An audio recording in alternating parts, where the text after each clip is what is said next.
السلام علیکم سامعین، 17 ربیع الاول کی تاریخ شروع ہو چکی ہے، 20 ستمبر ہے۔ خبر کا عنوان ہے پرسنل لا بورڈ کے وفد نے جوائنٹ پارلیمنٹری کمیٹی سے ملاقات کی۔ آپ سمجھ رہے ہیں، مرکزی سرکار نے جو کمیٹی بنائی تھی JPC، اس کمیٹی کے اراکین سے، عہدیداران سے آل انڈیا مسلم پرسنل لا بورڈ نے ملاقات کی ہے۔ ملاقات میں کیا ہوا ہے، رپورٹ تفصیل طلب ہے، میں پوری خبر سنائی دیتا ہوں۔ یہ آل انڈیا مسلم پرسنل لا بورڈ نے پریس نوٹ جاری کیا ہے۔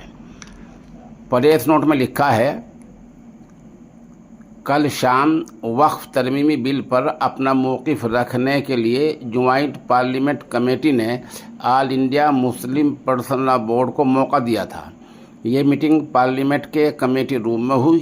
آل انڈیا مسلم پرسنل لا بورڈ کے وفد کی قیادت بورڈ کے صدر حضرت مولانا خالد سیف الرحمانی دامت برکاتہم نے کی۔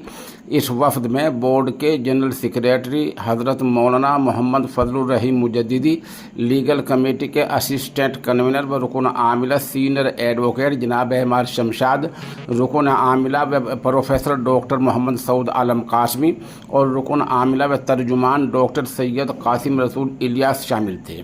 اس موقع پر JPC کے تمام اراکین موجود تھے۔ سب سے پہلے ڈاکٹر الیاس نے وفد کے اراکین کا تعارف کرایا۔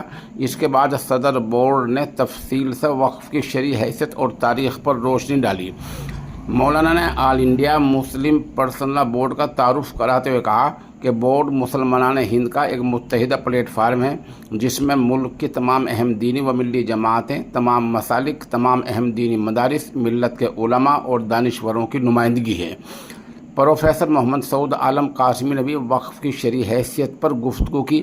اس کے بعد سینئر ایڈوکیٹ جناب احمد شمشاد نے وقف ترمیمی بل کی خامیوں اور نقائص پر قانونی نقطۂ نظر سے تفصیلی اظہار خیال کیا۔ مولانا محمد فضل الرحیم مجددی اور ڈاکٹر قاسم رسول الیاس نے بھی اس گفتگو میں حصہ لیا۔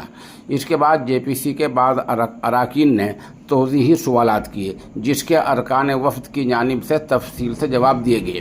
اس سے پہلے بورڈ کی جانب سے وقف ترمیمی بل کے تفصیلی جائزے اور اس پر بورڈ کے اعتراضات پر مبنی 211 صفحات پر مشتمل ایک یادداشت بھی جمع کی گئی تھی، جس کی کاپیاں JPC کے ارکان کو پہلے ہی فراہم کر دی گئی تھی۔ کمیٹی کے بعد ممبران نے بورڈ کے ڈرافٹ کی بہت تعریف کی اور کہا کہ وقف ترمیمی بل پر اب تک اس سے بہتر چیز ہمارے سامنے نہیں آئی ہے۔ اس میں وقف ترمیمی بل سے متعلق تمام سوالات کا جواب موجود ہے اور بڑی حد تک ہمارے اشکالات دور ہوئے ہیں۔ اس سے پہلے بھی ایک غیر رسمی میٹنگ میں 24 اگست کو بورڈ چیئرمین کمیٹی کو ایک مختصر یادداشت پیش کر چکا ہے۔ ارکان بورڈ اور چیئرمین کمیٹی نے جو سوالات اٹھائے، اس کے لیے بورڈ سے کہا گیا کہ وہ تحریری سوالات ملنے کے 15 دن کے اندر اپنے جوابات جمع کرا دے۔ آخر میں چیئرمین کمیٹی نے ارکان وفد کا شکریہ ادا کیا۔ بورڈ کی طرف سے جنرل سیکریٹری بورڈ مولانا محمد فضل الرحیم صاحب نے چیئرمین JPC اور تمام اراکین کمیٹی کا شکریہ ادا کیا کہ انہوں نے بڑی خندہ پیشانی سے ہماری باتوں کو سنا۔ یہ میٹنگ تقریباً 2.5 گھنٹے چلی۔ جاری کردہ ڈاکٹر وقار الدین لطیفی آفس سیکریٹری۔ اس کے لیے ہم دیوبند سے جناب مولانا عبد القادر کے نہایت شکر گزار ہیں، انہوں نے یہ ہمیں پورا پریس نوٹ بھیجا ہے۔